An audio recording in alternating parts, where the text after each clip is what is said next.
April 1945. In a makeshift detention facility near Lüneburg, northern Germany, a group of German women prisoners of war cowered in the shadows as British Army medics entered their compound. They had been told stories, terrible stories, of what would happen when the enemy came. They had hidden their children, concealed their injuries, and prepared for the worst. But when Captain James Thornton of the Royal Army Medical Corps knelt beside the first wounded woman and began to clean her infected wound with a gentleness she had not known in years, something extraordinary happened. She wept, not from pain, but from the shocking realization that the enemy saw her not as a monster, but as a human being in need of care.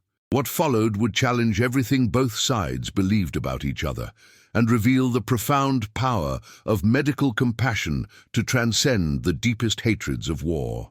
The spring of 1945 brought no relief to the women of the Nachrichtenhelferin, the German Women's Auxiliary Communications Service.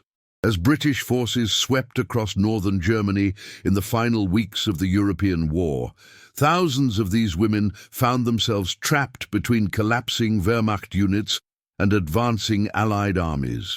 Unlike their male counterparts, who might expect the protections of the Geneva Convention, these women existed in a grey zone of military status, civilian identity, and Nazi propaganda that had painted them alternately as heroic defenders of the Vaterland and as expendable auxiliaries. By mid-April, the situation had become desperate. The facility at Lüneburg, a converted textile factory that had once produced uniforms for the Wehrmacht, now held approximately 340 German women, ranging in age from 17 to 53. They were communications operators, cipher clerks, radar technicians, and administrative staff who had been captured during the British Second Army's rapid advance toward Hamburg. The conditions were appalling. The building had been damaged by artillery fire, leaving gaping holes in the roof through which the persistent northern German rain poured. There was no running water, minimal food, and virtually no medical supplies. The women huddled in groups, organized by their former units, maintaining a semblance of military discipline even in captivity. Many were wounded, shrapnel injuries from the fighting, burns from fires that had consumed their communications posts, infections that had festered for days without treatment. But they concealed these injuries as best they could, binding wounds with torn clothing, hiding fever behind stoic expressions, and supporting those too weak to stand. The reason for this concealment was rooted in 12 years of Nazi indoctrination and the specific propaganda that had intensified in the war's final months. Dr. Joseph Goebbels' Ministry of Public Enlightenment and Propaganda had spent years crafting a narrative of Allied barbarism, particularly focusing on what would happen to German women who fell into enemy hands. The propaganda films, the radio broadcasts, the whispered stories that circulated through the ranks all painted a picture of systematic brutality, of women treated as spoils of war, of medical care that was merely a prelude to exploitation. Obergefreite Margarete Schulz, a 28-year-old cipher clerk from Hamburg, had been among the first captured. She had served for 4 years, decoding messages at a signals intelligence post near Bremen. When British tanks had surrounded their position on April 12th, a commanding officer, a Wehrmacht signals captain, had gathered the women together for a final briefing that was more warning than instruction. "Remember what they have told us," he had said, his voice tight with what Margaret later recognized as fear rather than authority. "The British will show no mercy. They will use their medical personnel as a first approach to identify the weak, the vulnerable. Do not trust their compassion. It is a tactic, nothing more. Protect yourselves, protect each other, and remember that you are German women. Death before dishonor." These words echoed through the factory as the women waited. They had been there for 3 days when word came that British medical personnel were approaching. The reaction was immediate and visceral. Women scrambled to hide in the darker corners of the building, behind machinery, in storage rooms. Those too injured to move were covered with blankets and coats, their presence concealed by their comrades. A silence fell over the facility, broken only by the sound of rain and the distant rumble of military vehicles. Outside, Captain James Thornton of the Royal Army Medical Corps stood in the muddy courtyard, surveying the damaged building with a mixture of professional assessment and personal dismay. At 34, Thornton was a veteran of the North African campaign, Sicily and Normandy. He had seen the worst that war could inflict on the human body, had worked in field hospitals under artillery fire, had performed amputations by torchlight in makeshift operating theatres, but nothing in his experience had quite prepared him for the challenge of treating an enemy population that had been systematically taught to fear the very help he was offering. Beside him stood Sergeant William Davies, a Welsh medical orderly from the valleys near Merthyr Tydfil, and Corporal Elizabeth Hartley, one of the few female medical personnel attached to forward units. Hartley, a nurse from Manchester who had volunteered for military service in 1942, would prove instrumental in what was to come. Her presence, Thornton hoped, might ease the fear that he knew awaited them inside. "They've been told we're monsters," Thornton said quietly, his Yorkshire accent softened by years of medical training in London. "Everything they've heard, everything they've been taught, it's all designed to make them fear this moment. Our job is to prove them wrong, one patient at a time." The British approach to medical care for prisoners of war was governed by both the Geneva Convention and a deeper tradition of military medical ethics that dated back to Florence Nightingale and the reforms of the Victorian era. The Royal Army Medical Corps operated under a principle that was both simple and profound. Medical need transcended nationality, politics, and the circumstances of war. A wounded enemy was, first and foremost, a patient requiring care. This principle had been reinforced by the experiences of British medical personnel throughout the war. They had treated captured German soldiers in North Africa, Italy, and France, often working alongside German medical officers in combined facilities. They had witnessed the consequences of untreated wounds, of infections left to fester, of medical conditions that turned fatal for want of basic intervention. They had also seen how medical care could transform relationships, how a German soldier who had expected brutality and received compassion often became a source of intelligence, cooperation, and even in some cases, genuine gratitude. But treating German women presented unique challenges. The Nazi regime had placed particular emphasis on the role of women as bearers of racial purity and national continuity. The propaganda surrounding the treatment of German women by Allied forces was especially lurid and specific, designed to trigger deep-seated fears and ensure resistance to the bitter end. British intelligence officers had intercepted and translated numerous German broadcasts and leaflets that described in graphic detail the alleged fate of women captured by Allied forces. Thornton carried with him a translated excerpt from one such leaflet, provided by intelligence officers as a briefing document. It read, "German women, remember that the enemy shows no mercy to our sex. Their medical personnel are trained to identify those who can be exploited, those who can be used. They will examine you under the pretense of care, but their true purpose is domination and degradation. Resist with every breath, for death is preferable to the dishonor that awaits." Reading this, Thornton had felt a cold anger, not at the women who believed it, but at the regime that had so thoroughly poisoned their minds against the very help they desperately needed. He folded the paper and placed it in his medical bag, a reminder of the psychological barrier he would need to overcome before he could address a single physical wound. The team entered the building cautiously, their boots echoing on the concrete floor. The smell hit them immediately: unwashed bodies, infection, fierce sweat, and the distinctive odor of gangrene. Thornton's trained nose identified at least 3 cases of serious infection within seconds of entering. But the building appeared empty. No one came forward, No voices called out. The silence was oppressive, unnatural. "They're here," Corporal Hartley said quietly. "I can hear breathing. They're hiding." Thornton nodded. He had expected this. He set down his medical bag in the center of the main room, the sound deliberate and clear. Then he did something that would later be cited in military medical journals as a textbook example of psychological first aid in hostile environments. He began to speak in German, in a voice that carried through the building without shouting. "My name is Captain James Thornton. I am a medical officer with the Royal Army Medical Corps. We are here to provide medical treatment to anyone who needs it. We are not here to harm you. We are not here to interrogate you. We are here because you are wounded, and we are doctors and nurses. That is all." He paused, letting the words settle. Then he continued, his German accented but clear, the product of pre-war study at Heidelberg University, where he had trained in surgical techniques before the world had fallen apart. "I know what you have been told about us. I know you have been taught to fear this moment.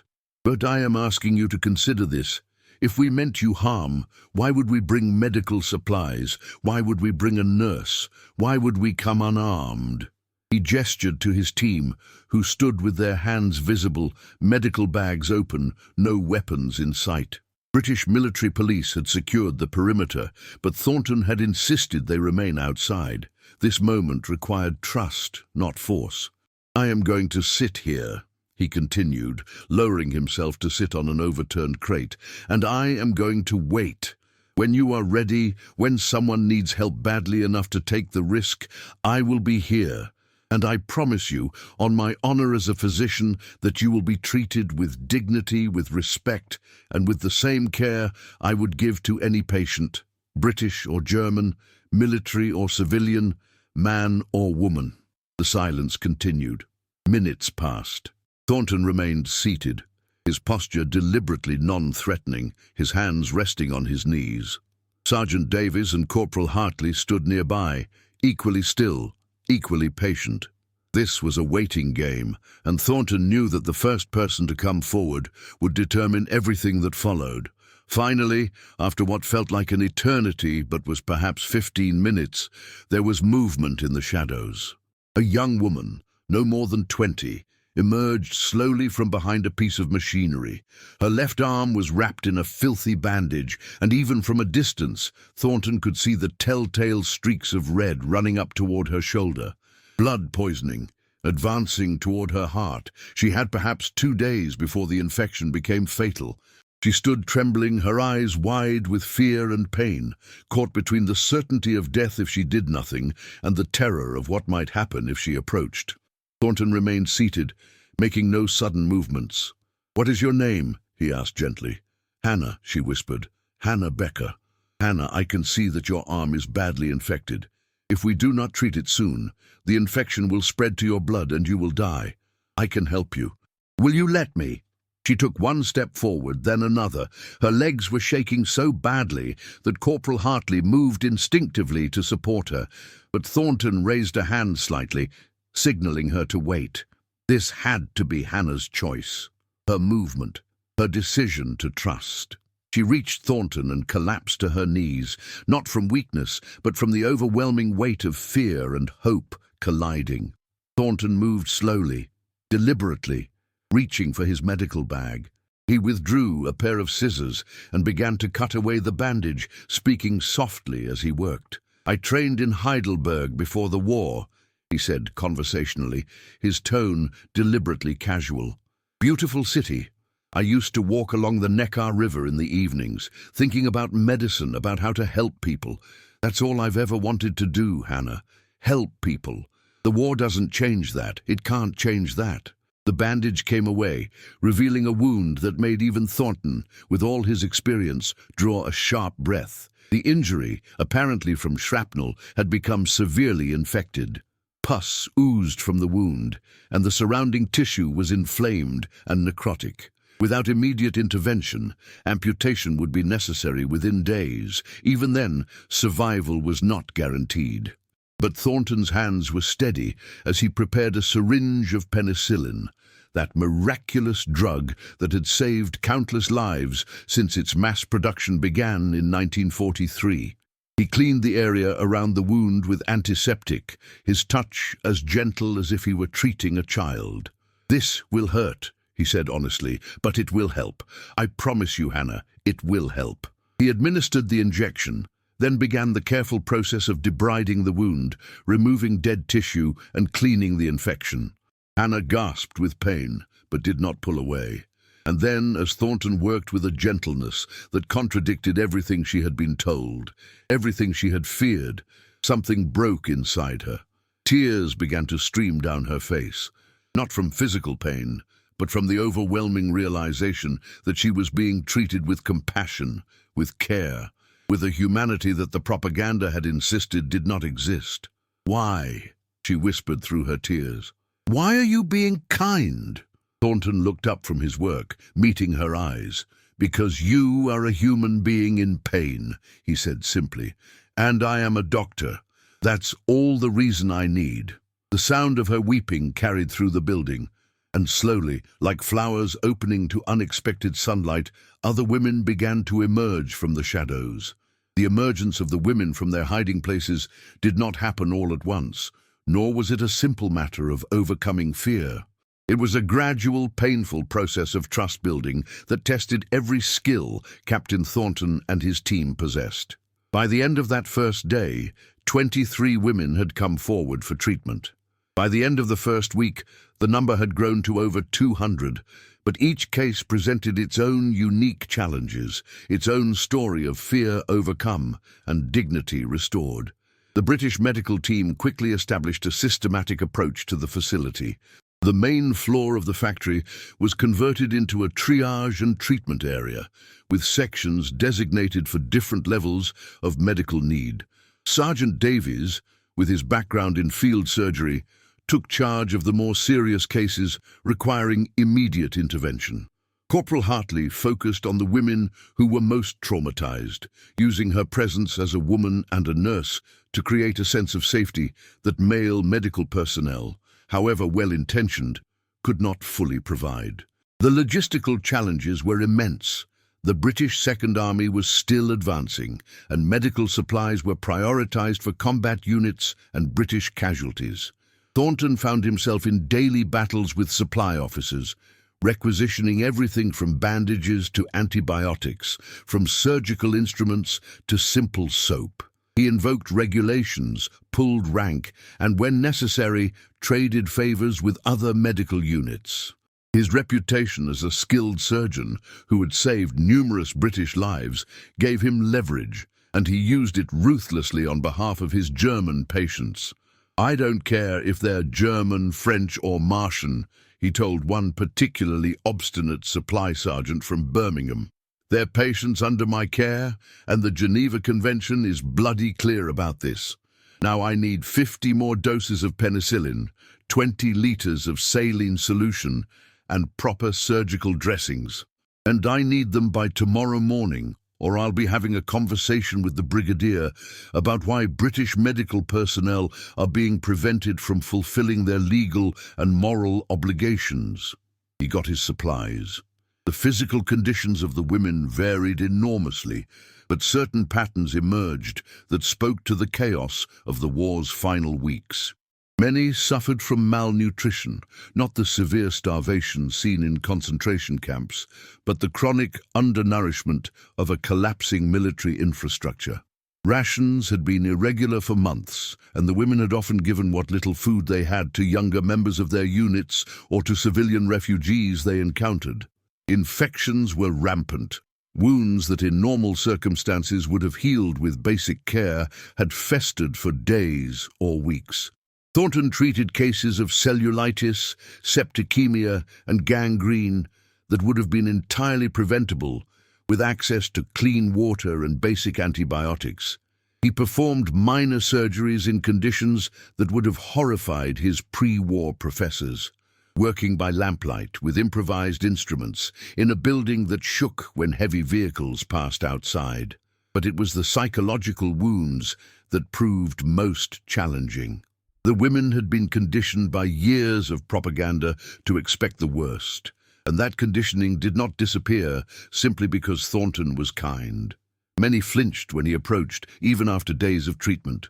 Some refused to make eye contact, staring at the floor or the wall, their bodies rigid with tension. Others wept uncontrollably during examinations, not from pain, but from the overwhelming cognitive dissonance of receiving gentle care from those they had been taught to fear as monsters. Corporal Hartley proved invaluable in these cases. A former psychiatric nurse at Manchester Royal Infirmary, she had volunteered for military service specifically to work with trauma cases. She understood that physical wounds were often the least of what these women carried. She sat with them, spoke to them in her carefully practiced German, and most importantly, listened. One case particularly affected her.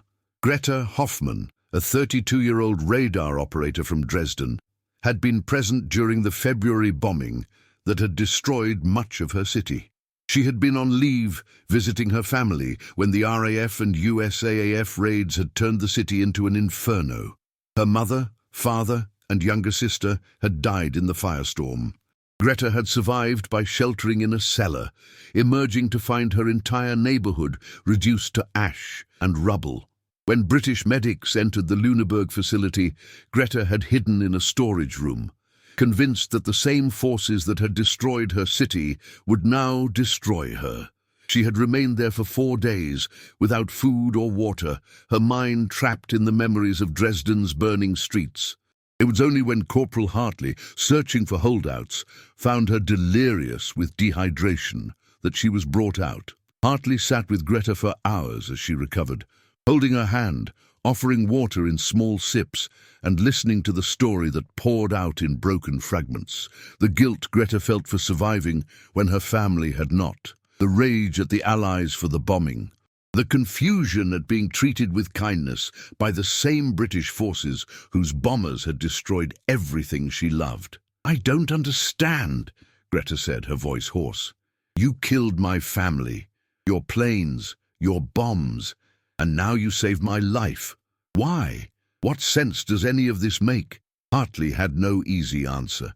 She thought of her own family in Manchester, of the nights spent in shelters during the Blitz, of her cousin who had died when a German bomb hit a factory in Trafford Park.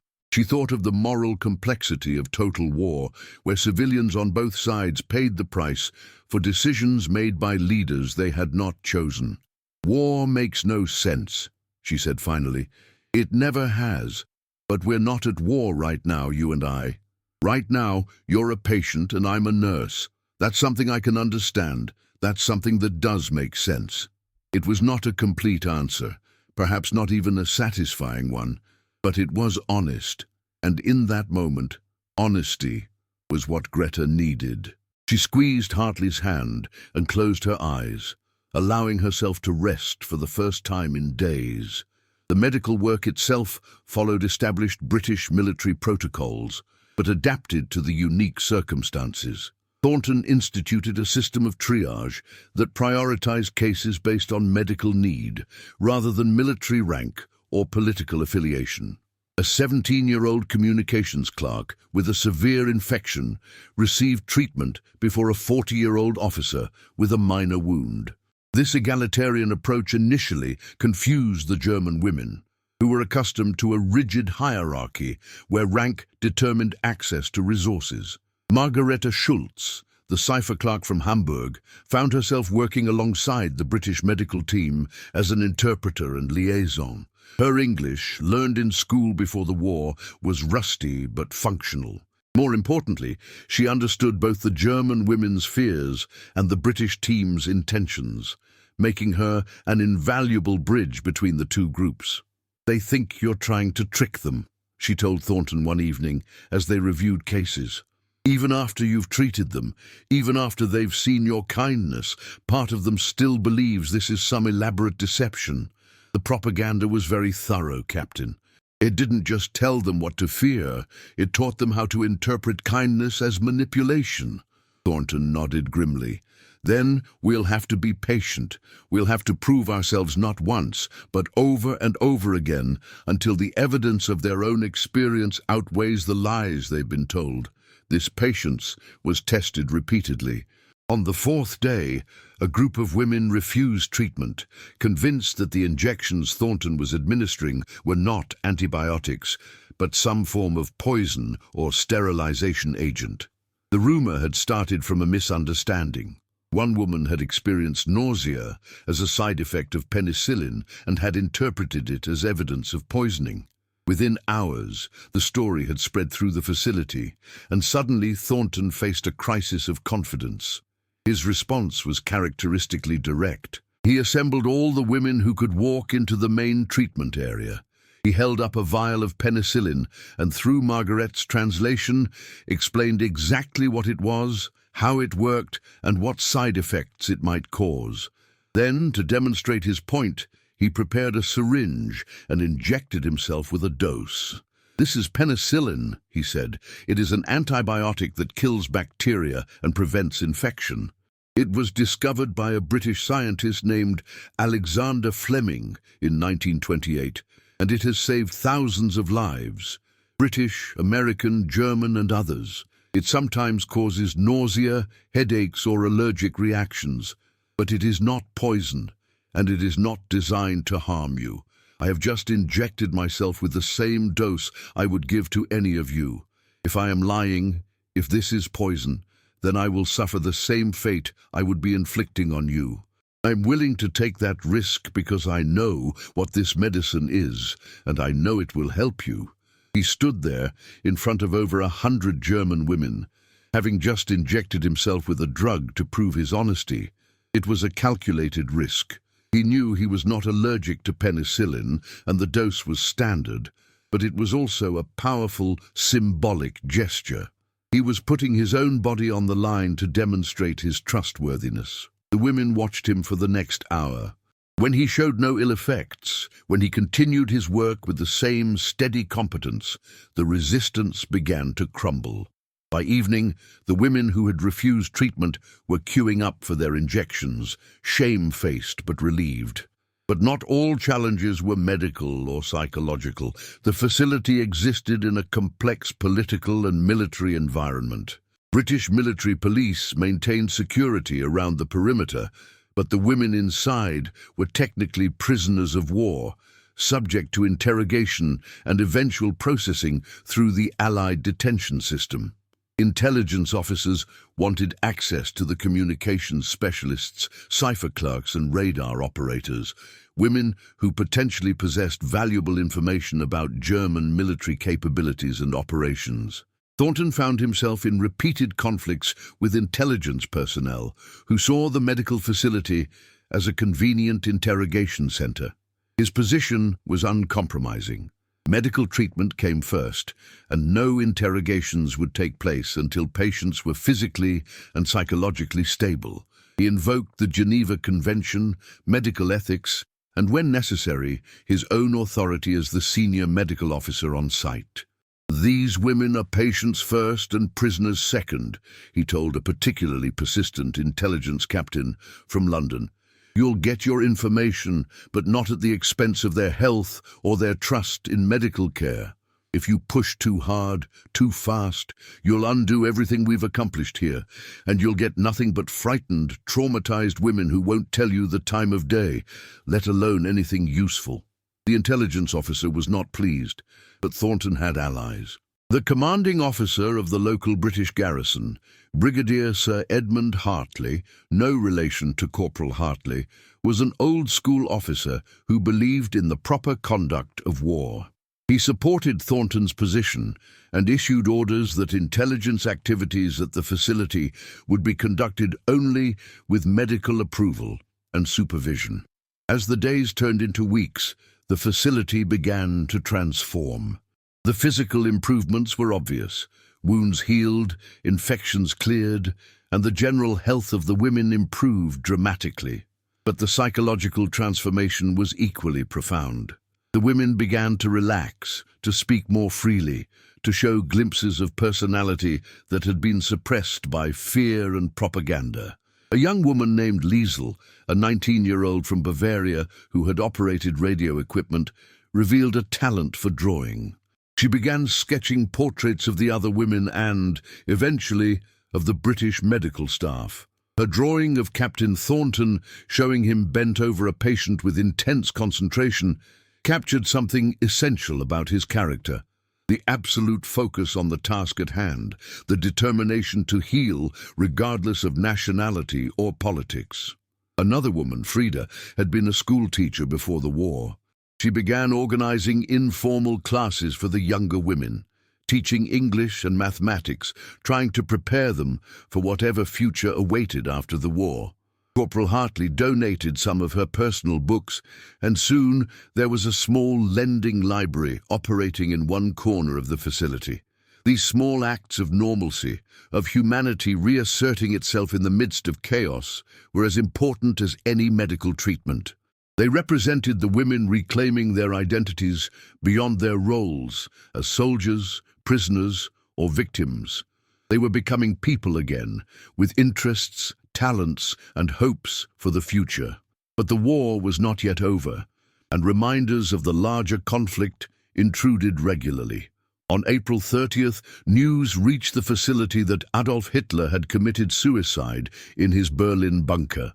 The reaction among the German women was complex and varied. Some wept, mourning the death of the leader they had been taught to revere.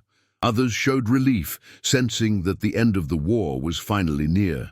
Still others displayed no reaction at all, too exhausted or traumatized to care about events in distant Berlin. Thornton watched these reactions carefully, understanding that they revealed the depth of the psychological hold the Nazi regime had maintained, even as it collapsed. He made no judgments, offered no political commentary. His role was to heal bodies, not to re-educate minds. That would come later through other processes. For now, his focus remained on ensuring that these women survived to see whatever future awaited them. By early May, as Germany's unconditional surrender approached, the facility at Lüneburg had become something unique in the chaos of the war's end. A place where former enemies had found common ground in the simple, profound act of caring for the wounded. It was not perfect. Trust remained fragile. Misunderstandings still occurred, but the foundation had been laid for something that transcended the hatred and propaganda of 12 years of Nazi rule, the recognition of shared humanity. The transformation occurring at the Lüneburg facility did not go unnoticed by German military authorities, even as their command structure disintegrated in the final weeks of the war. Intelligence reports, prisoner interrogations, and escaped POWs carried stories of German women receiving medical care from British forces, care that contradicted everything the Nazi propaganda machine had promised would happen. These reports created confusion, disbelief, and in some cases a profound crisis of faith among German officers who had built their final defensive strategies around the assumption that their personnel would fight to the death rather than surrender to Allied barbarism. In the chaotic headquarters of Army Group Northwest, operating from a series of bunkers near Flensburg in the final days of April 1945, Oberst Heinrich Richter of the Wehrmacht Intelligence Service received a report that he initially dismissed as Allied disinformation. The report, compiled from debriefings of escaped German soldiers who had passed near Lüneburg, described a facility where German women prisoners were being treated by British medical personnel with what the sources described as unexpected professionalism and even kindness. Richter, a career intelligence officer who had served since 1936, had spent years analyzing Allied capabilities and intentions. He had studied British military doctrine, read captured field manuals, and interrogated British prisoners. He considered himself an expert on the enemy's methods, but this report challenged fundamental assumptions that had guided German military planning and propaganda for years. "This cannot be accurate," he told his aide, Hauptmann Klaus Weber, a young officer from Cologne who had joined military intelligence in 1943. The British are maintaining a facility specifically for the medical treatment of our female auxiliaries, with no apparent ulterior motive. It contradicts everything we know about their operational priorities. Weber, who had access to a broader range of intelligence sources, was less certain. Sir, we have multiple independent confirmations. Escaped prisoners, civilian observers, even intercepted British military communications reference this facility. The medical officer in charge is apparently a Captain Thornton, Royal Army Medical Corps. He has a documented history of treating German prisoners in North Africa and Italy with similar professionalism. Richter studied the reports more carefully, his trained mind searching for the operational logic behind what appeared to be simple humanitarian care. In the worldview shaped by Nazi ideology and 12 years of total war, such actions had to serve some strategic purpose. Medical care could not simply be medical care. It had to be a tool of intelligence gathering, psychological warfare, or political manipulation. They are softening them for interrogation, he concluded. The medical treatment is a preliminary phase. Once the women are physically recovered and psychologically dependent on their captors, the real interrogation will begin. It is actually quite sophisticated, far more effective than crude intimidation. This interpretation, while cynical, was at least comprehensible within Richter's framework of understanding. It allowed him to maintain his belief in the essential hostility of the enemy while acknowledging the reality of the reports. He filed his analysis and moved on to more pressing concerns as the Reich collapsed around him. But not all German officers were able to maintain such comfortable certainty. General Major Friedrich Hartmann, commander of the remnants of the 15th Panzer Grenadier Division, faced a more immediate crisis. His division, reduced to barely regimental strength, was retreating toward the Elbe River, hoping to surrender to British or American forces rather than the Soviets advancing from the east. Attached to his command were approximately 200 female auxiliaries, communications specialists, administrative staff, and medical personnel who had been integrated into his division's operations. On May the 2nd, as his units prepared to cross the Elbe, Hartmann received a delegation of these women, led by Oberfeldwebel Anna Kraus, a 34-year-old communications supervisor from Munich. Krause was a veteran of the Eastern Front, a capable and respected NCO who had earned her rank through competence and courage. She was also, Hartmann knew, a true believer in the Nazi cause, a member of the party since 1933. Herr General, she began, her voice steady despite the chaos around them, we have heard reports from Lüneburg, reports that German women in British captivity are being treated, well, that they are receiving medical care, adequate food, and are not being subjected to the treatment we were warned about. Hartmann, a Prussian officer of the old school who had never fully embraced Nazi ideology, chose his words carefully. I have heard similar reports, Oberfeldwebel. What is your concern?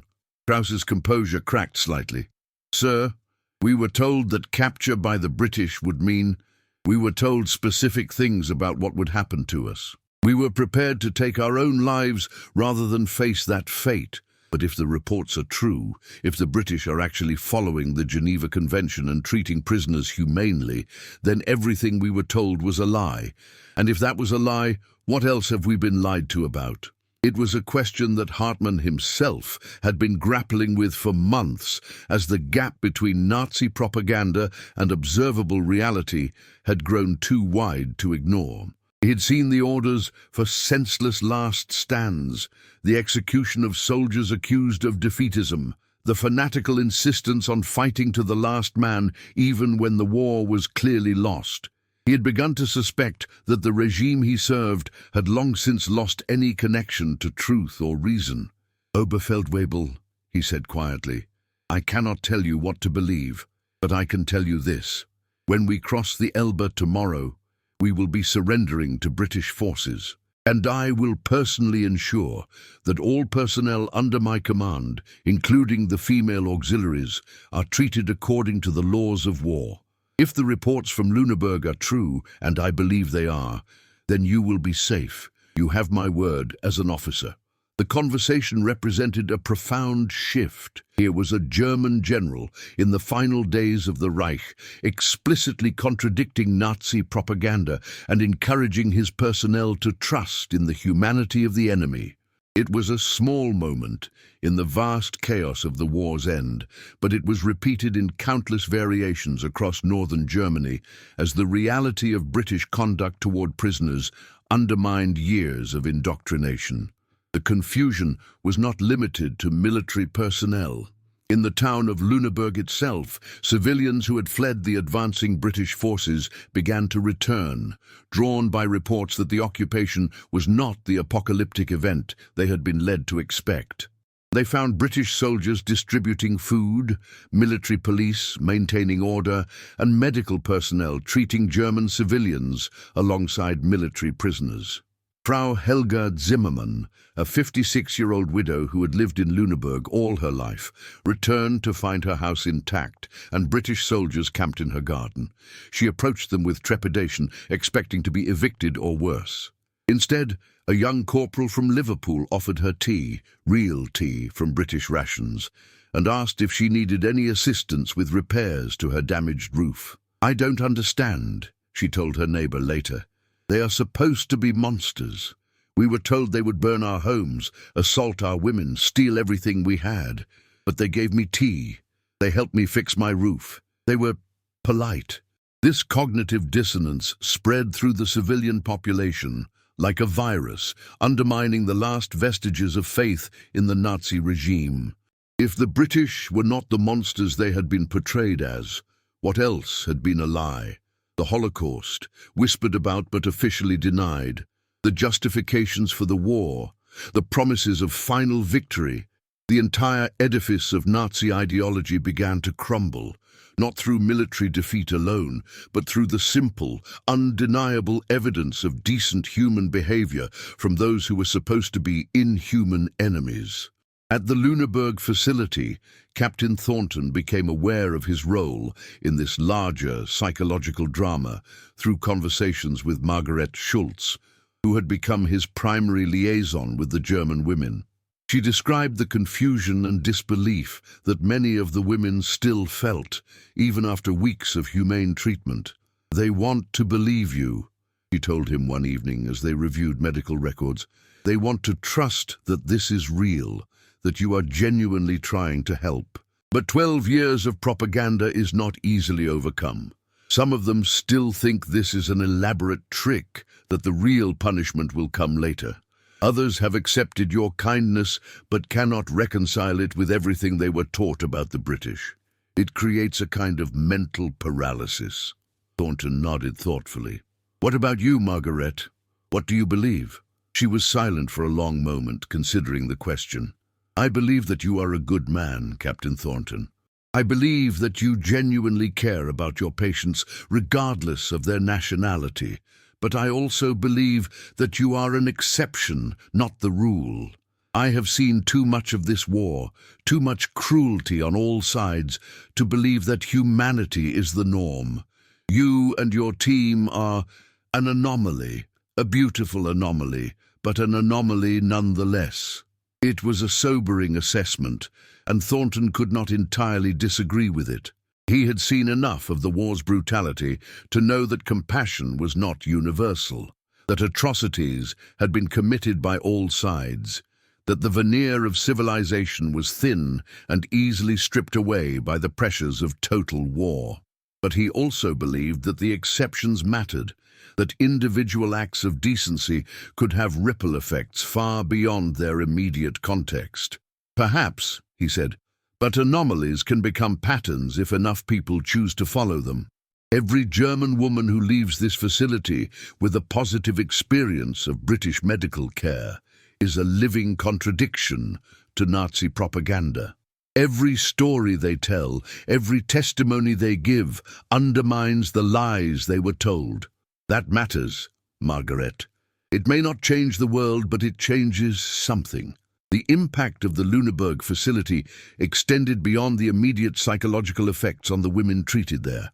British military intelligence, despite Thornton's restrictions on interrogation, began to recognize the strategic value of the goodwill being generated.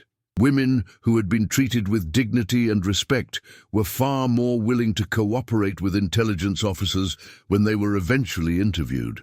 They provided detailed information about German communications networks, cipher systems, and radar installations, information that would prove valuable in the occupation and reconstruction of Germany.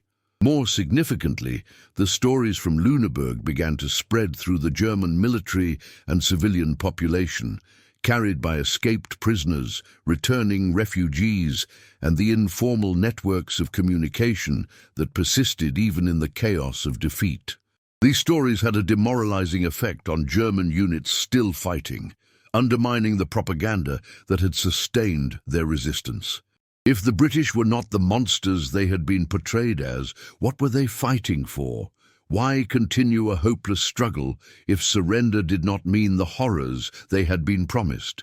In the final week of the war, as German forces in northern Germany prepared to surrender, British intelligence officers noted a marked increase in the willingness of German units to capitulate without resistance. Interrogations of surrendering officers revealed that many had heard stories of humane treatment from Lüneburg and similar facilities, and these stories had influenced their decision to surrender rather than fight to the last man. One such officer, Major Ernst Vogel of the Wehrmacht's 12th Infantry Division, explicitly cited the Lüneburg reports in his surrender negotiations. "We have heard that British forces are treating prisoners according to the Geneva Convention," he told the British officer, accepting his surrender. "We have heard that medical care is being provided, that women are being treated with respect. If this is true, then we see no reason to continue fighting. We are prepared to surrender our weapons and place ourselves under your authority." It was a small victory in the larger context of the war's end, but it represented something significant: the power of humane conduct to undermine enemy morale and resistance. The Nazi regime had built its final defensive strategy on the assumption that German forces would fight fanatically because they believed surrender meant death or worse. By demonstrating that this assumption was false, facilities like Lüneburg contributed to the collapse of German resistance and potentially saved lives on both sides. But the most profound impact was on the women themselves, who found their entire worldview challenged by the simple act of receiving compassionate medical care. For many, it was the beginning of a long process of denazification, not through formal re-education programs, but through the undeniable evidence of their own experience. They had been told that the British were monsters, and they had discovered that the British were human beings capable of both military efficiency and genuine compassion. This discovery forced them to question everything else they had been told, opening the door to a fundamental re-evaluation of the ideology that had shaped their lives. The relative stability of the Lüneburg facility was shattered on the morning of May 3, 1945, just days before Germany's unconditional surrender. Captain Thornton was conducting his morning rounds when Sergeant Davies burst into the treatment area, his usually calm Welsh demeanor replaced by urgent concern. "Sir, we have a problem, a serious one." Thornton followed Davies to the facility's makeshift pharmacy, a converted storage room where medical supplies were kept under lock and key. The scene that greeted him was every medical officer's nightmare. The storage room had been broken into during the night, and a significant portion of their penicillin supply, approximately 60% of their remaining stock, had been stolen. The theft was not the work of the German women prisoners. That much was immediately clear from the evidence. The lock had been forced with professional skill, and the thieves had taken only the most valuable items: penicillin, morphine, and sulfa drugs. They had left behind bandages, surgical instruments, and other supplies that would have been useful to the prisoners, but were less valuable on the black market that had sprung up in the chaos of Germany's collapse. "Black marketeers," Thornton said grimly, "probably displaced persons or deserters. They knew exactly what to take and where to sell it. The timing could not have been worse. The facility's population had swelled to over 400 women as British forces continued to round up German military personnel in the final days of the war. Many of the new arrivals were in desperate need of antibiotics, suffering from infections that had gone untreated for weeks. Without adequate penicillin supplies, Thornton faced the prospect of watching patients die from preventable infections, a failure that would undo all the trust and goodwill that had been so carefully built. His immediate response was to implement strict rationing of the remaining antibiotics, prioritizing the most severe cases. But this was a stopgap measure at best. He needed to replace the stolen supplies, and he needed to do it quickly. The problem was that penicillin was in desperately short supply throughout the British military. Combat units had priority, and even field hospitals were operating with limited stocks. The idea of requisitioning significant quantities for a prisoner of war facility, especially in the chaotic final days of the war, seemed nearly impossible. Thornton spent the morning working through official channels, submitting requisition forms, contacting supply officers, and invoking every regulation and authority he could find. The responses were uniformly negative.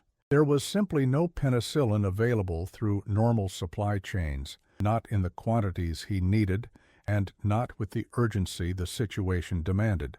By afternoon, he was facing a crisis that threatened not just the health of his patients, but the entire foundation of trust that had been established. Word of the theft had spread through the facility, and some of the German women had begun to interpret it as evidence that the British did not truly care about their welfare. If they cared, the logic went, they would ensure adequate supplies. The theft was being seen not as a criminal act by outsiders, but as a failure of British commitment. Margaret Schultz brought this concern to Thornton's attention. "They are saying that this proves we are not a priority," she told him, "that the kindness was temporary, and now that supplies are short, we will be abandoned. Some of the women are refusing treatment, saying they would rather save the medicine for those who will be treated properly in the future." It was a crisis of confidence as much as a crisis of supply, and Thornton knew that his response would determine whether the facility survived as a functioning medical operation or descended into chaos and mistrust. He made a decision that would later be cited in military medical journals as an example of leadership under extreme pressure. He would go outside official channels and find the penicillin himself. That evening, Thornton left the facility and drove to the nearby British military hospital at Chell, where he had a contact from his North Africa days, Major Robert Ashford, a surgeon from Edinburgh, who had served alongside Thornton in the Desert Campaign. Ashford was now the chief medical officer at Chell, overseeing the treatment of British casualties and the management of medical supplies for the region. Thornton found Ashford in his office, buried under paperwork and looking exhausted. The two men had not seen each other in over a year, but the bond forged in the crucible of combat medicine was immediate and strong. "James," Ashford said, rising to shake his hand, "I heard you were in the area, running some sort of facility for German prisoners. How are you managing?"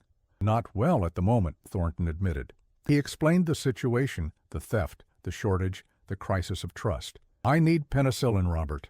A lot of it. Enough to treat 400 patients with various levels of infection. I know it's a huge ask, especially now, but I wouldn't be here if I had any other option." Ashford leaned back in his chair, his expression troubled. "You're asking me to divert supplies from British casualties to German prisoners. You know what that looks like, James. You know the questions it will raise." "I know," Thornton said, "but these women are patients under my care. They're protected by the Geneva Convention, and they're human beings who will die without treatment." "I took an oath, Robert. So did you. First, do no harm. That oath doesn't have a nationality clause." Ashford was silent for a long moment, wrestling with the decision. Finally, he stood and walked to his supply cabinet. "I can give you 20 doses," he said. "It's all I can spare without compromising the care of my own patients. It's not enough for what you need, but it's something." "I'll take it," Thornton said. "And thank you, Robert. I know what this cost you." "You'll owe me a very large whiskey when this bloody war is finally over," Ashford said with a tired smile. "Now get out of here before I change my mind." 20 doses was not nearly enough, it was a start. Thornton spent the next 2 days in a whirlwind of activity, visiting every British medical facility within a 50-mile radius, calling in favors, making promises, and occasionally resorting to what could charitably be called creative requisitioning.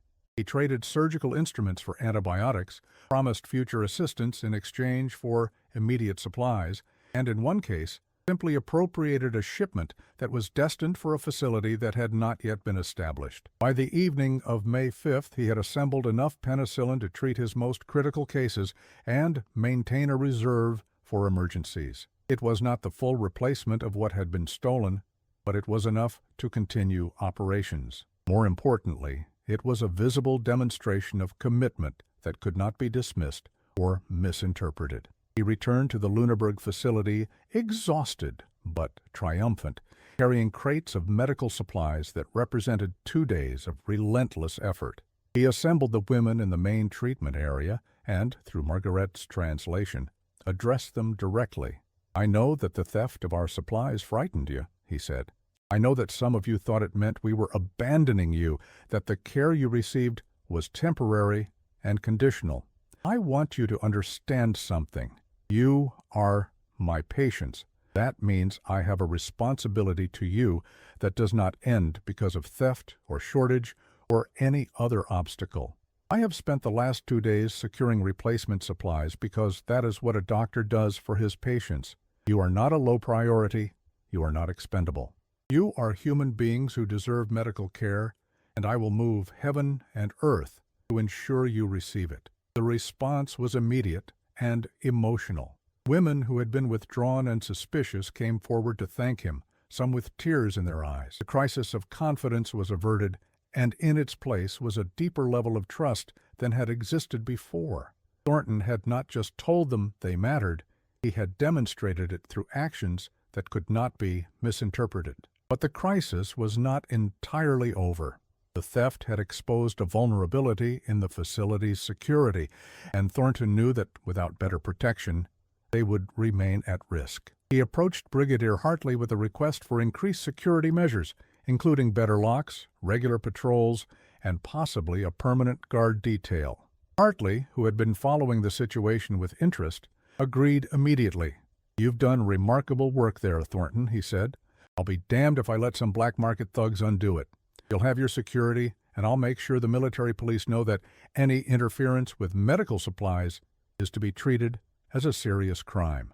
The enhanced security measures were implemented within days, and there were no further thefts. But the crisis had revealed something important about the nature of the work being done at Lüneburg. It was not just medical treatment in a vacuum.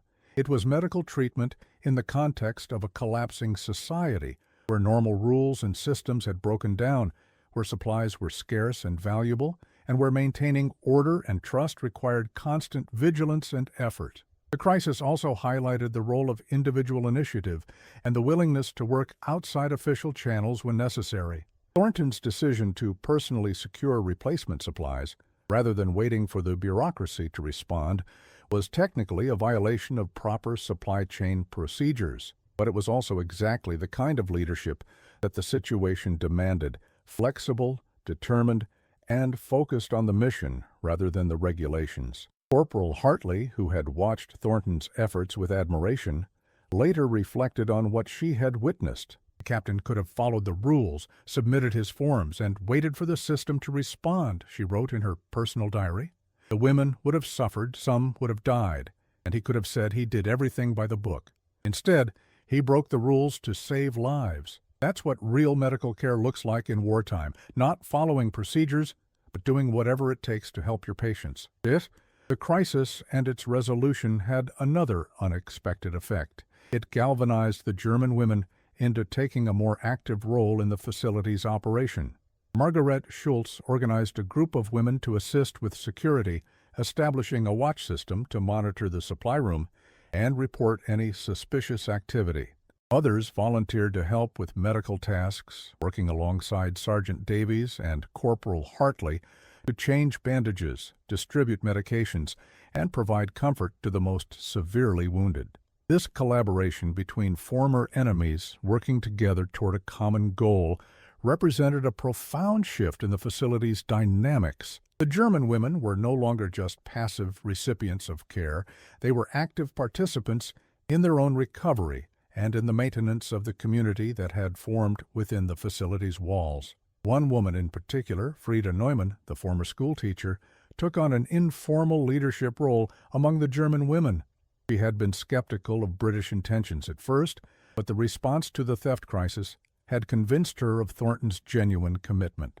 She began working with Corporal Hartley to organize the facility more efficiently, establishing schedules for meals, treatment, and recreation, and mediating disputes among the women. "We cannot simply wait to be cared for," she told a group of younger women one evening. "We must take responsibility for ourselves and for each other. The British have given us a chance to survive, to heal, and to prepare for whatever comes next. We owe it to ourselves and to them to make the most of this opportunity." This attitude of active participation and mutual responsibility transformed the facility from a detention center into something more resembling a community.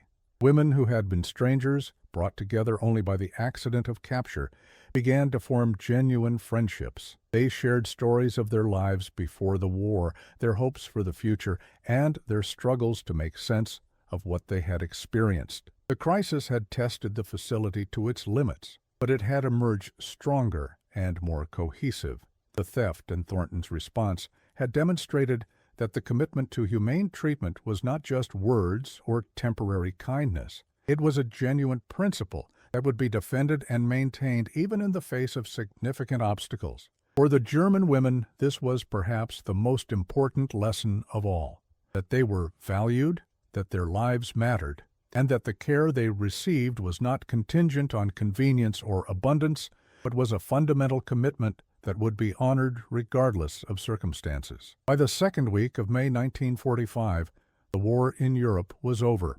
Germany had surrendered unconditionally on May 8th, and across the continent the guns had finally fallen silent after nearly 6 years of devastating conflict. But the work at the Lüneburg facility continued, now in a transformed context. The women were no longer prisoners of war in an active conflict.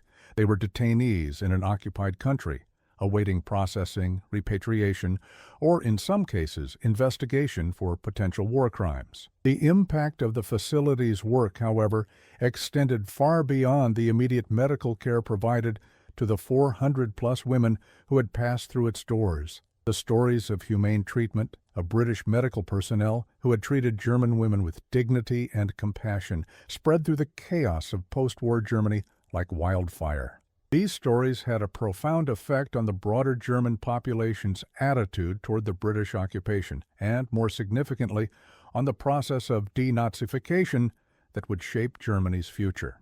Captain Thornton became aware of this broader impact through an unexpected visit in mid-May. A delegation of German civilian doctors from Lüneburg town, led by Dr. Wilhelm Hartmann, no relation to the general, requested a meeting to discuss the medical situation in the region. The civilian medical infrastructure had collapsed, and the doctors were desperate for supplies, guidance, and any assistance the British military could provide. Thornton received them in his makeshift office, curious about what they wanted and wary of the potential complications of working with former enemy medical personnel. Dr. Hartmann, a 62-year-old general practitioner who had practiced in Lüneburg for over 30 years, opened the conversation with a surprising admission. "Captain Thornton," he began in heavily accented but serviceable English, "I must tell you that I did not expect to be having this conversation. I did not expect to be alive, frankly. We were told that the British occupation would be brutal, that medical personnel would be arrested, or worse, that the civilian population would be left to suffer. But what we have seen, what we have heard from the women you have treated, contradicts everything we were told. You have treated German military personnel with more care and professionalism than our own medical services provided in the final months of the war.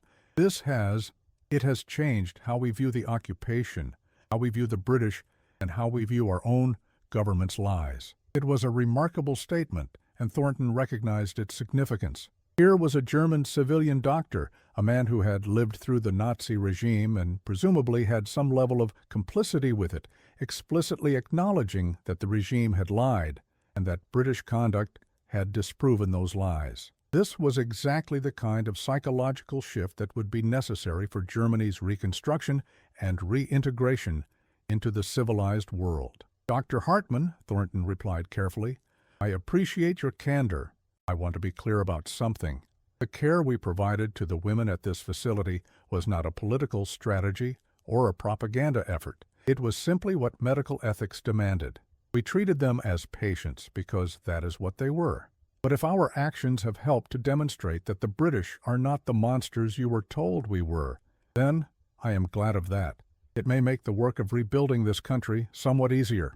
The meeting led to an ongoing collaboration between British military medical personnel and German civilian doctors. Thornton arranged for the transfer of surplus medical supplies to civilian hospitals, facilitated training sessions on new medical techniques, including the use of penicillin, which many German doctors had limited experience with, and established protocols for cooperation in treating the civilian population.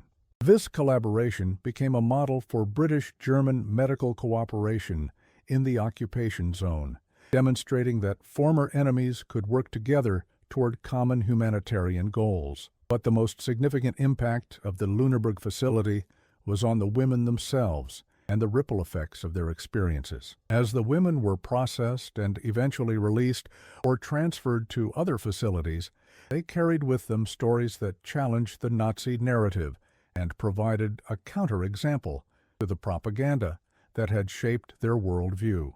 Margareta Schultz, cipher clerk who had become Thornton's primary liaison, was among the first to be released. Her technical knowledge and her cooperation with British intelligence had earned her a relatively quick processing, and by late May, she was free to return to Hamburg and attempt to rebuild her life. Before she left, she sought out Thornton for a final conversation. "I want to thank you," she said, her English now much improved after weeks of daily use, "not just for the medical care, though that saved my life, but for treating us as human beings when we had been taught that we were nothing to you. You changed my understanding of the world, Captain.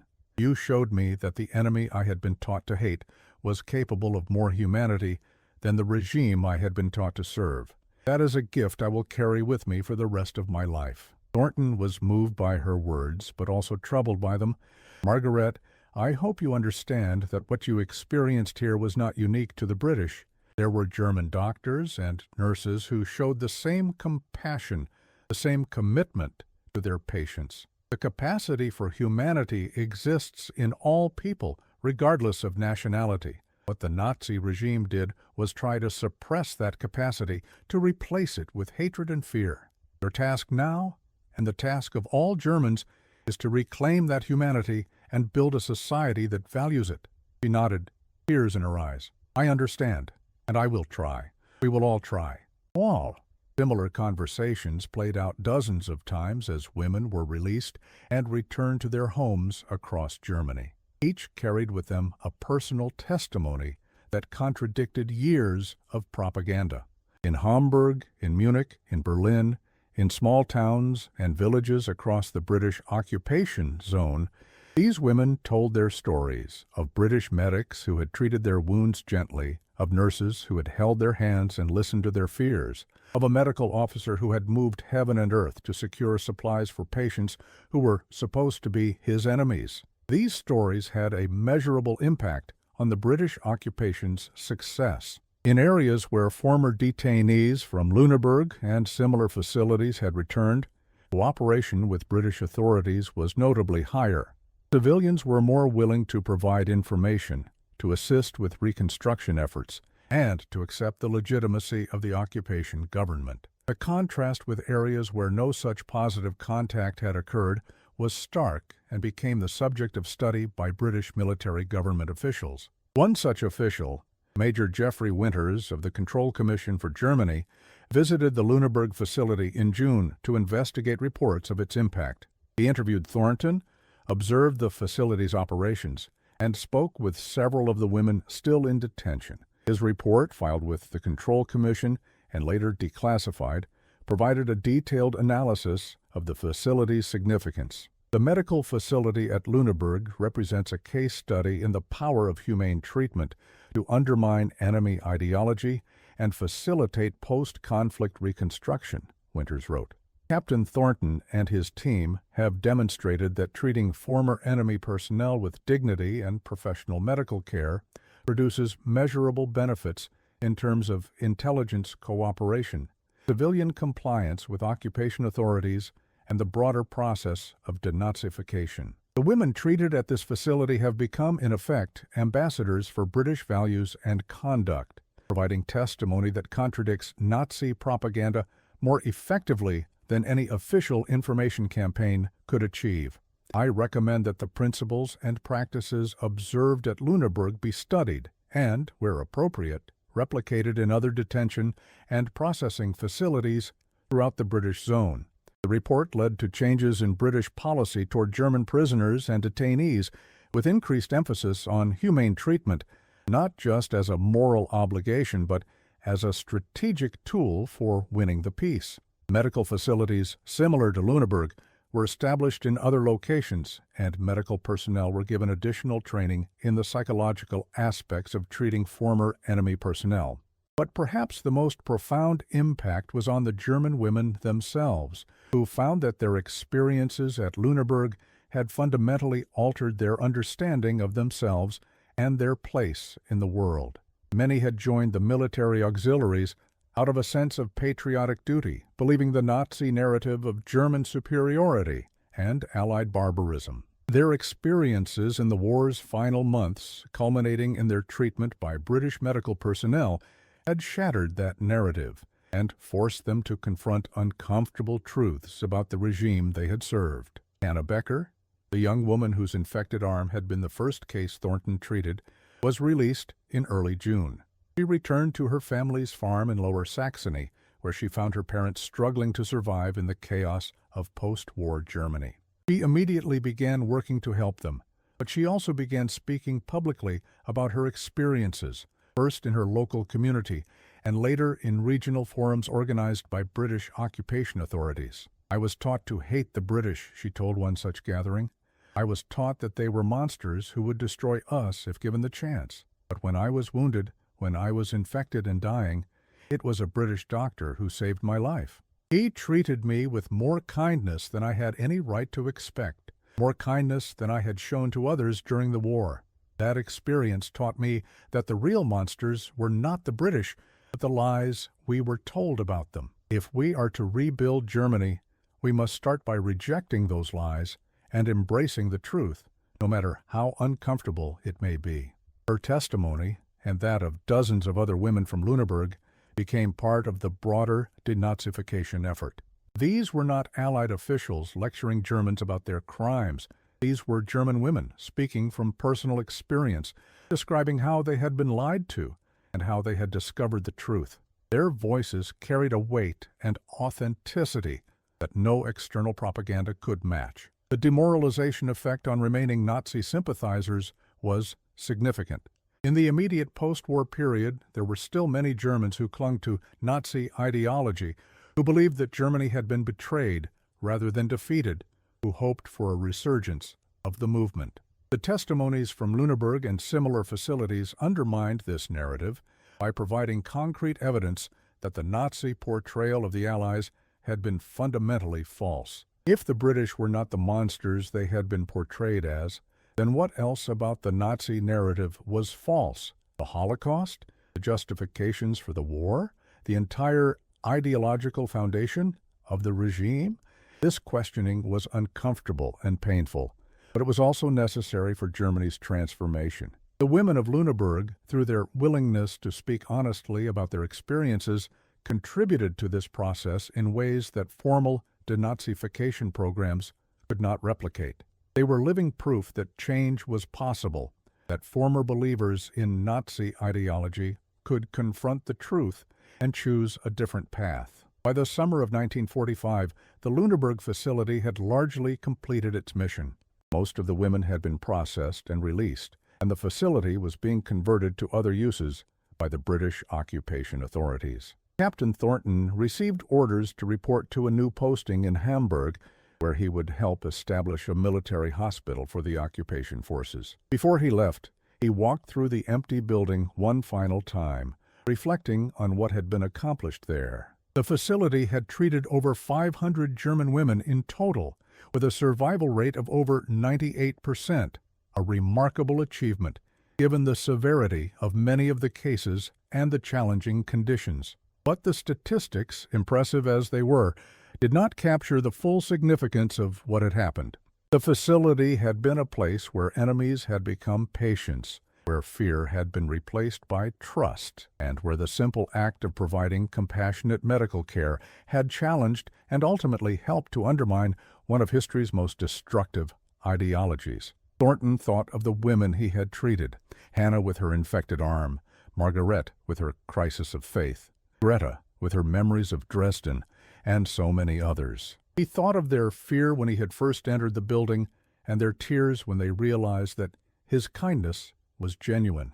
He thought of the letters he had received from women who had been released, thanking him and describing their efforts to rebuild their lives and their country. He had not set out to change the world. He had simply tried to be a good doctor, to treat his patients with the care and dignity they deserved. But in doing so, he had contributed to something larger than himself, a demonstration that even in the aftermath of total war, even between former enemies, humanity could prevail over hatred, and compassion could triumph over propaganda. The summer of 1945 brought a strange, new reality to Europe.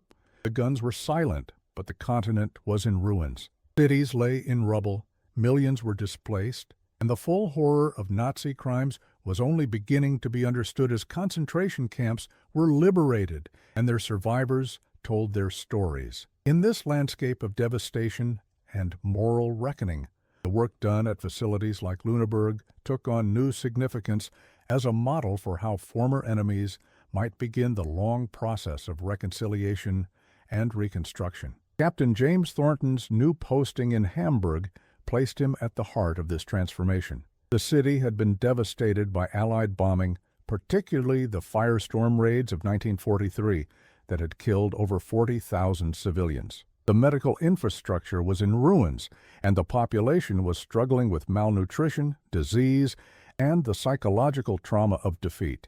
Thornton's task was to establish a military hospital that would serve both British occupation forces and, increasingly, the German civilian population.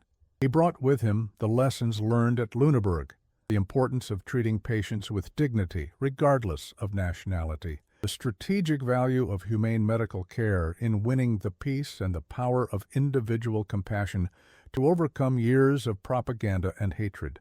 He also brought with him a reputation that had spread through both British military circles and the German population.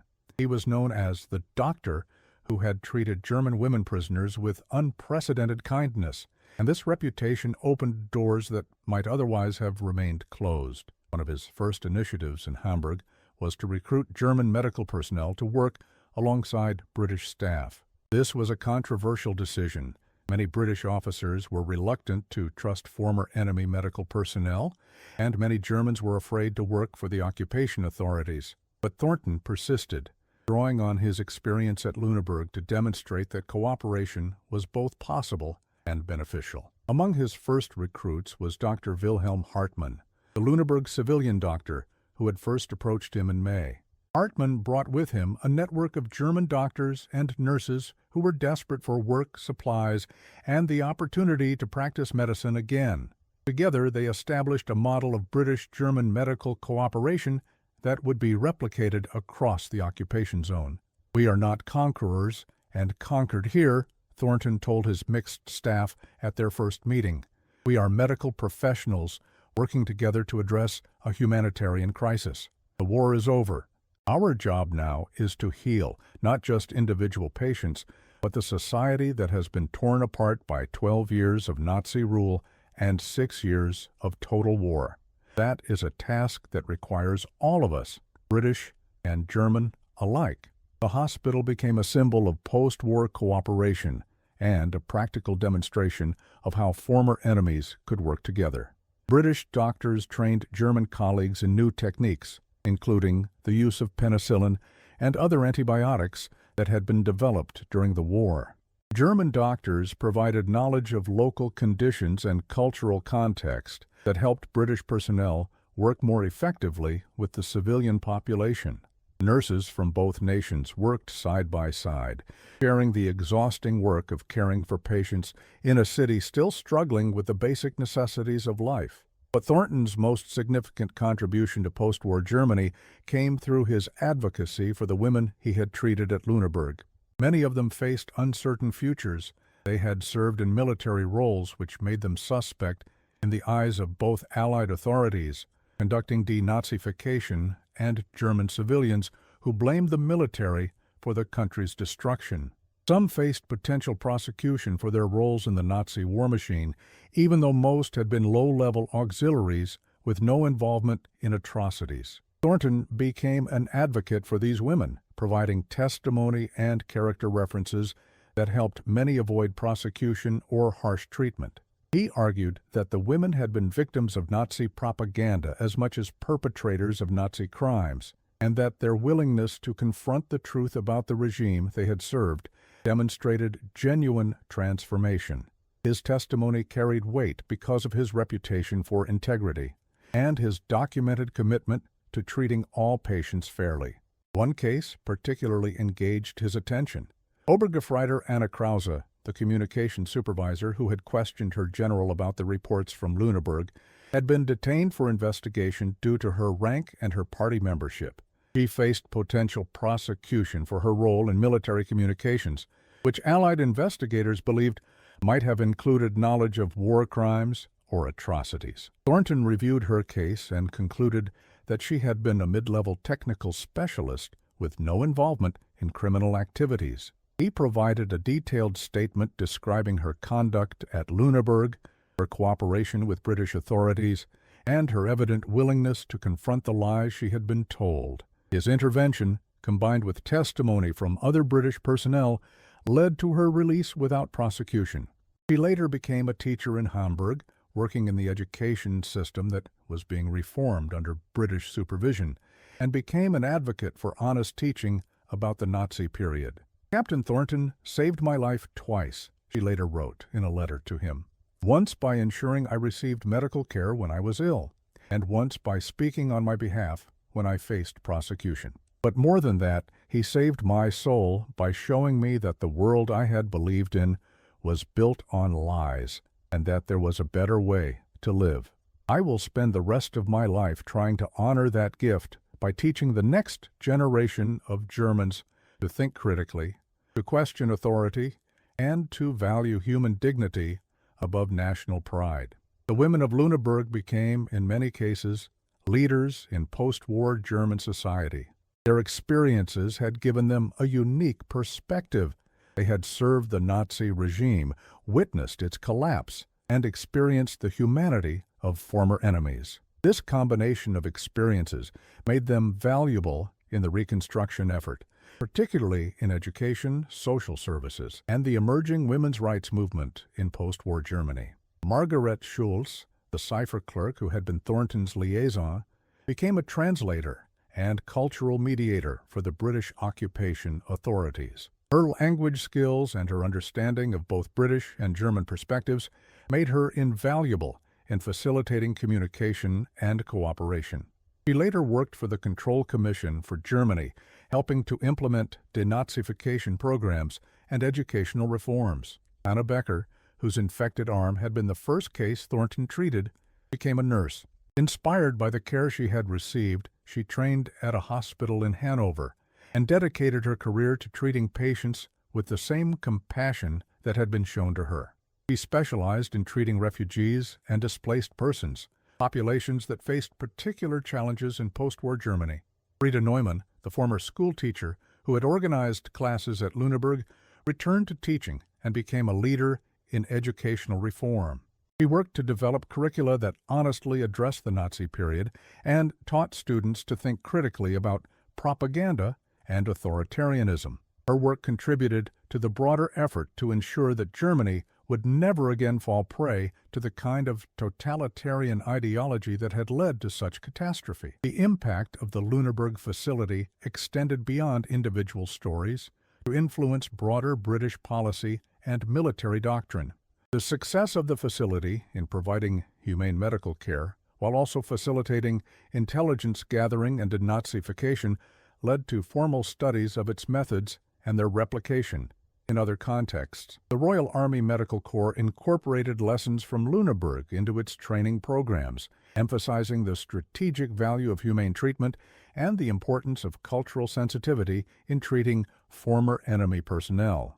In 1947, Captain Thornton was invited to lecture at the Royal Army Medical College in London on his experiences at Lüneburg. His lecture, titled Medical Care as a Tool of Reconciliation, Lessons from Post-War Germany, became a foundational text in military medical ethics. He argued that medical personnel had a unique role to play in post-conflict situations, serving not just as healers of physical wounds, but as bridges between former enemies. When we treat a patient with dignity and compassion, he told the assembled medical officers, we are not just healing their body, we are challenging their preconceptions, undermining the propaganda they have been taught, and opening the door to genuine transformation. This is not a secondary benefit of good medical care. It is an essential component of winning the peace. Every patient we treat humanely is a potential advocate for reconciliation, a living testimony to the values we claim to represent. This is why medical ethics matter, not just in peacetime, but especially in the aftermath of war. The lecture was published and widely distributed, influencing a generation of military medical personnel. The principles Thornton articulated, treating all patients with dignity, recognizing the strategic value of humane care, and understanding the role of medical personnel in post-conflict reconciliation, became standard doctrine in British military medicine and influenced Allied medical practice more broadly. But perhaps the most enduring legacy of Lüneburg was its demonstration that even the deepest hatreds could be overcome through simple human decency. The women who had hidden in fear when British medics entered, who had been taught that capture meant brutality and degradation, had discovered instead that their enemies were capable of profound compassion. This discovery had transformed them, and through them it had contributed to the transformation of Germany itself. In 1950, 5 years after the war's end, a reunion was organized in Hamburg for the women who had been treated at Lüneburg. Over 200 attended, coming from across Germany and even from other countries where they had emigrated. Captain Thornton, now Major Thornton, and serving as a senior medical officer in the British Army of the Rhine, was invited as the guest of honor. The reunion was an emotional event, filled with tears, laughter, and stories of survival and rebuilding. The women shared their experiences of the past 5 years, the challenges of reconstruction, the struggles with guilt and memory, and the slow process of building new lives in a transformed Germany. Many brought their children, a new generation born into a world very different from the one their mothers had known. Thornton was moved by what he saw. These women, who had been broken and terrified when he first met them, were now strong, confident, and engaged in the work of building a better Germany. They had become teachers, nurses, social workers, business owners, and community leaders. They had confronted the truth about the regime they had served, and they had chosen to dedicate themselves to ensuring that such a regime could never rise again. At the reunion's conclusion, Margareta Schultz, now working as a senior translator for the British High Commission, presented Thornton with a gift on behalf of all the women, a leather-bound book containing letters, photographs, and testimonies from the women of Lüneburg.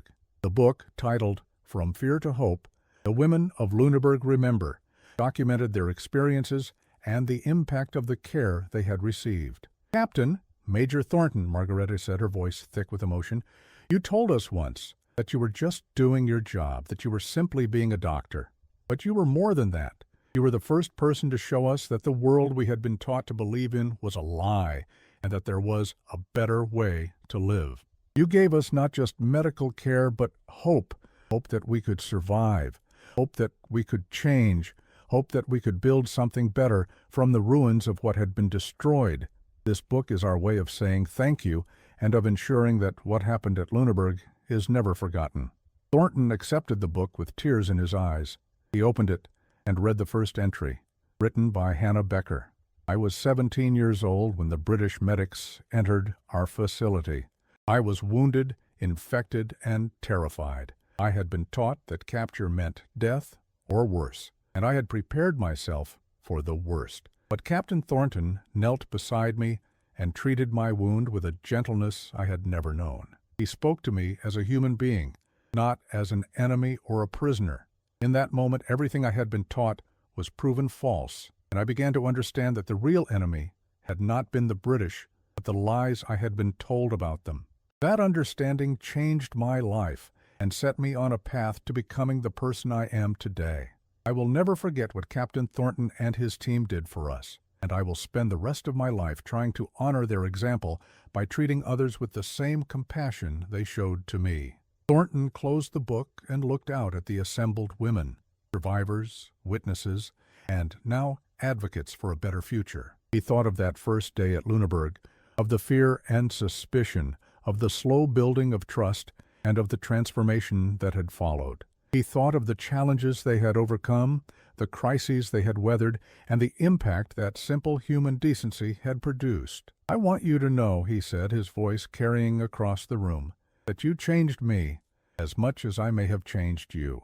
Before Lüneburg, I understood medicine as a technical discipline: diagnose the problem, apply the treatment, heal the patient.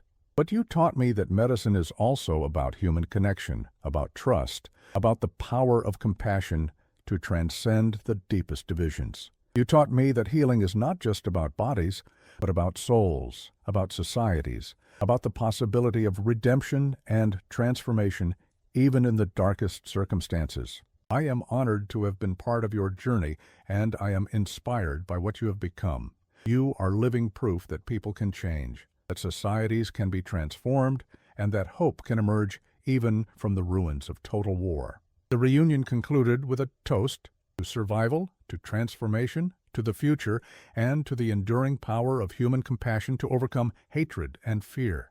It was a moment of celebration, but also of remembrance, a recognition that the path from fear to hope had been long and difficult, and that the work of building a better world was far from complete. In the decades that followed, the story of Lüneburg became part of the historical record of post-war reconstruction. Historians studied it as an example of successful denazification. Military medical ethicists cited it as a model of humane treatment, and the women themselves became witnesses to a crucial moment in history. The book they had given to Thornton was eventually donated to the Imperial War Museum in London, where it remains as a testament to the power of compassion in the aftermath of conflict. Major Thornton continued his military medical career, eventually retiring as a colonel in 1960. He remained in contact with many of the women from Lüneburg, corresponding with them and occasionally visiting Germany. He never sought recognition for his work. He genuinely believed he had simply been doing his job, but recognition came nonetheless. He was awarded the Order of the British Empire for his contributions to post-war reconstruction, and he received honorary degrees from several German universities for his role in British-German reconciliation. He died in 1982 at the age of 71, having lived to see Germany transformed from a defeated enemy into a prosperous democracy and a key ally of Britain. His obituary in the Times noted his distinguished military medical career, but it focused particularly on his work at Lüneburg and the impact it had produced. Colonel James Thornton understood something that many of his contemporaries did not. The obituary read, "He understood that winning the peace was as important as winning the war, and that the tools of peace were not weapons but compassion, dignity, and the willingness to see humanity in former enemies." His work at Lüneburg demonstrated that even the deepest hatreds could be overcome through simple human decency, and his legacy lives on in the transformed Germany that emerged from the ruins of 1945. The women of Lüneburg, many of whom outlived him, mourned his passing and honored his memory. They had never forgotten the British doctor who had treated their wounds gently, who had seen them as human beings when they had been taught they were nothing, and who had given them hope when hope seemed impossible. They had carried his example with them through their lives, and they had passed it on to their children and grandchildren, a legacy of compassion that transcended nationality, politics, and the terrible divisions of war. In the end, the story of Lüneburg was not just about medical care or post-war reconstruction. It was about the fundamental human capacity for change, for growth, for overcoming hatred and fear through simple acts of kindness. It was about the power of individual choices to create ripple effects that extended far beyond their immediate context. And it was about the enduring truth that, even in the darkest moments of human history, compassion and dignity can prevail if people are willing to choose them. The women who had hidden in fear when British medics entered, and who had wept when they discovered that their wounds would be treated gently, had learned a lesson that shaped the rest of their lives, that enemies could become healers, that propaganda could be overcome by experience, and that hope could emerge even from the ruins of total war.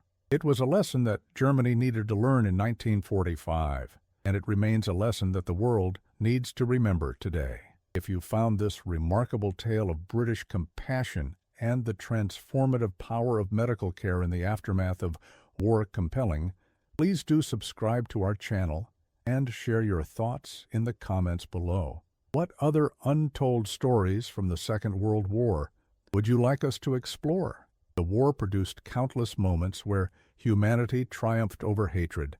Let us know which stories you believe deserve to be told. Your engagement helps us continue bringing these important historical narratives to light.